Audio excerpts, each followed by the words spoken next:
Hello dear students, once again welcome you all to the Bishop Academy online classes. Today we understand about the Indian economic development in economics for class 12th, and chapter name is new chapter, that's name is the environment and sustainable development, and it is our first part of this chapter. In this part we understand our today's topic is the concept of environment का concept क्या होता है उसके बारे में, and then after we understand about the significance of environment की क्या significance है उसके बारे में आप सब. So first of all पहले देख लेते हैं environment क्या होता है. तो भाई सबसे बड़ी चीज़ क्या होती है, कोई भी चीज़ जो हमारे आसपास होती है चारों तरफ, that things which is surrounding us is known as our environment. तो यहाँ अगर बात करें तो environment is defined as all those conditions and their effects which influence the human life. environment की अगर बात करें तो ये उन conditions की बात करता है और उन effects की बात करता है जो human life को क्या करते हैं, प्रभावित करने का काम करते हैं, या वो situation और conditions की बात करता है जो human life को क्या करते हैं, प्रभावित करते हैं. कहता है it is the sum of a total of surrounding and the totality of the resources that affect our existence and the quality of our life. Normally अगर देखें तो यहाँ पे क्या होता है, कहता है कि इसमें यानी कि अगर हम इन्वायरमेंट की बात करते हैं तो कहता है it's a sum of surrounding, यानी हमारे चारों तरफ जो भी कुछ है उन सब का टोटल, जिस भी तरीके का कंडीशन है, जो भी सिचुएशन है, सब वो क्या करता है, और totally of the resources that effect the our existence and the quality of life, जो हमारे अपनी एग्जिस्टेंस को, हमारी अपने आप को, हमारे को क्या करती है, प्रभावित करती है, और उसके साथ साथ हमारी लाइफ को प्रभावित करती है, हमें और हमारी लाइफ दोनों को प्रभावित करती है. वो सारी चीज़ें क्या होती है, हमारे एनवायरनमेंट का पार्ट होती है. आगे अगर बात करते हैं तो according to environment protection act 1986 की अगर बात करें तो environment includes the water, air and land and the inter relationship which exist among and the between water, air and land and human beings and other creatures, plants, microorganisms and the property. तो normally अगर बात करते हैं तो 1986 में जो environment protection act generate किया गया था उसकी अपनी जो डेफिनेशन एनवायरमेंट को लेकर उसमें वो क्या करता है, इन्वायरमेंट में क्या क्या इंक्लूड करता है, एयर, वाटर, लैंड और इनके रिलेशनशिप के बारे में, जो कि नॉर्मली कहता है which is exist among and between the water, air and land and human beings, जो क्या करते हैं, और उसके साथ जो भी माइक्रो प्लांट्स हैं, जो कि ऑर्गेनिज्म है, जो भी आपके क्रिएचर्स हैं, वो सभी क्या करते हैं, उनकी प्रियोरिटी के, उनकी प्रॉपर्टी के बारे में या उनकी वैल्यूज़ के बारे में डिपेंड करता है, जो क्या करता है, सीधे एक दूसरे के साथ रिलेटेड होते हैं और एक दूसरे को प्रभावित करने का काम करते हैं. All those things which is surrounding us and influence our life, that is known as our environment.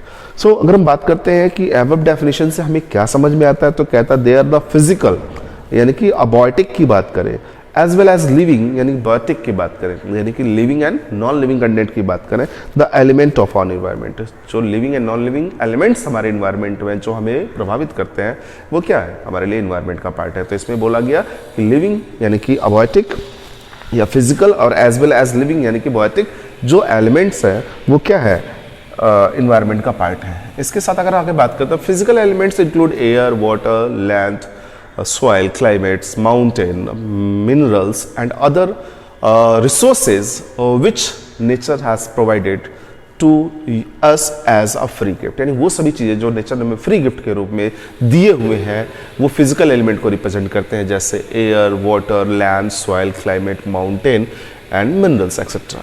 Living elements की अगर बात करते हैं तो इसमें all kinds of the living creatures like a bird's, plant and animal, forest, fisheries etcetera which impact the human life. ये सभी क्या है कि अब लिविंग एलिमेंट्स की बात करें तो जितने भी तरीके की लिविंग थिंग्स होती है, जिसमें हम बर्ड्स की बात करें, प्लांट्स की बात करें और एनिमल्स, फॉरेस्ट और फिशरीज की बात करें, जो क्या करती हैं, ह्यूमन लाइफ को अफेक्ट करने का काम करती हैं, these are includes in the living elements. आगे अगर बात कर लें एक शॉर्ट रिव्यू के पॉइंट ऑफ व्यू से तो हमारा कह सकते हैं कि environment is include the living elements और the biotic elements as well as non-living elements or the abiotic elements, ठीक है, which make up our surroundings and impact our existing and the quality of life. यानी कि वो elements, living and non-living elements which is in our surrounding and impact on our life, that is known as environment. वो क्या करता है हमारे लिए, environment को रिप्रेजेंट करता है। आगे हम बात करते हैं सेकंड पॉइंट की, सिग्निफिकेंस ऑफ इन्वायरमेंट। इन्वायरमेंट की क्या सिग्निफिकेंस है, तो इसमें पता है environment offers the resources of for the production. Environment क्या करता है, प्रोडक्शन के रिसोर्सेस जनरेट करने का काम करता है, मेरे ऑफर्स देता है, उसके बारे में बताने का काम करता है। कैसे, the environment includes physical resources like minerals, woods, water, soil and others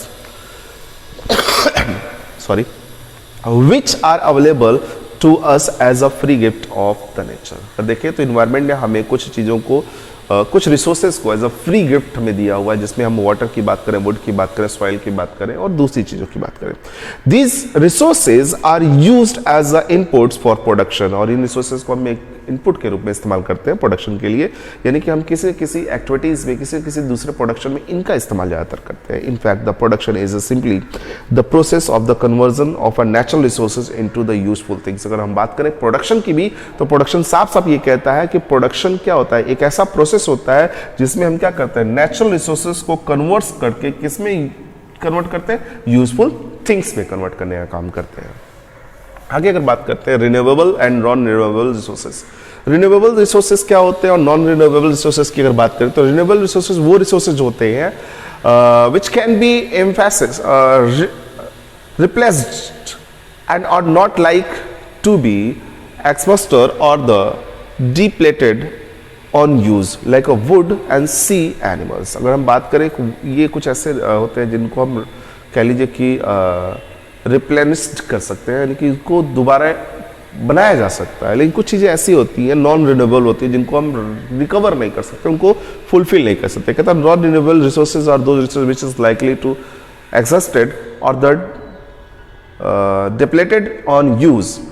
the rate at which these resources re-emerge is a far short of the rate at which these resources are being exploited for use, like fossil soils। Normally अगर बात करें तो non renewable resources की जब बात करते हैं, तो ये ऐसे रिसोर्सेज होते हैं जिसको रिन्यूएबल नहीं किया सकता। जिससे अगर हम बात करें फॉसिल सॉइल की, तो क्या जितनी तेजी से हम उसको एक्सट्रैक्ट कर रहे हैं, यूज कर रहे हैं, उसको जितनी तेजी से निकाल रहे हैं, हम उतनी तेजी से वो जनरेशन, उसका फॉर्मेशन नहीं हो सकता। लेकिन अगर हम बात करें रिन्यूएबल वाले में, तो ये उसी तेजी से फॉर्मेशन में आ सकता है। इससे हमने क्या किया, एक प्लांट, एक वुड या एक ट्री को हमने कट कर दिया, ट्री को कट करने के बाद एक शोइंग कर दिया, तो जब तक हम उसका इस्तेमाल करेंगे तो हमारी लाइफ ऑफ पीरियड में वो क्या हो जाएगा, इस लेवल पे आ जाएगा कि हम उसको दोबारा इस्तेमाल कर सकते हैं।